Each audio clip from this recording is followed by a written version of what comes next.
farida hasa manari vese daida forida. Ariufa ya antipia fako zokiba kantifia fame na taipa. Marivos di kadadina sharida mando vos. Antu bairi de haso di karida haveinari. Banovri haso bihashiati kandaba. Vayama navri shinti fatai vihasai to bashan fa. Amen. Mungu anasema ya kwamba sauti yake inatembea kama sauti ya maji mengi, na anapoongea hakuna kitu ambacho kinaweza mzuilia.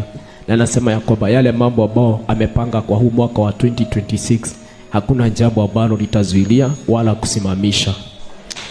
Tamari vosi atana Wapiganda vantu pia faro solipara. Marivasa dishon farida hasodia sata maiva radagosh.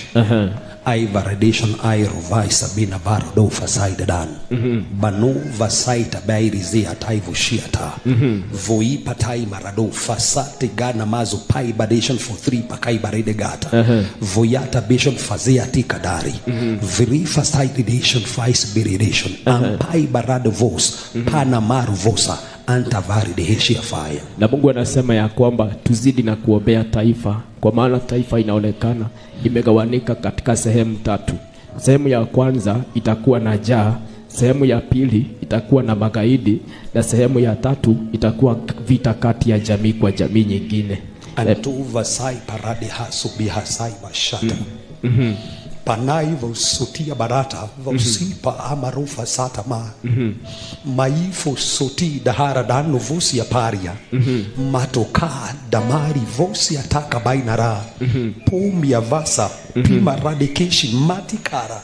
Amaivo soti kidideheshi ya fabiaran. Wacheni tuzidi na kuomba na kuomba zaidi, kwa maana wakati watu wametulia na wanasema ni kwema, hivyo ndivyo wanavumaniwa na shetani anapanga mipango yake ya kufanya mambo mabaya. Kwa hivyo tuzidi kuombea taifa, tuzidi kuombea viongozi ambao wanatuongoza wasije wakaleta vita kwenye taifa. Sapida vandi atoria pera satia de shete bari hasu biga daiva siti ba baruva sai paradisia fasaba anto vision fadia resata pamanta vision fatai barida antuma deepa kabari vosi begation aivro 40 banavri seteka dana voso piba nation faria dete kanama vete ketebegete kai maradosh aivo sopikaya damaruzuvia saila. Na Mungu anasema ya kwamba ili taifa limekaa kama mti ambao mti umegawanika mara 2. Upande mmoja una majani mabichi na upande mwingine umekauka.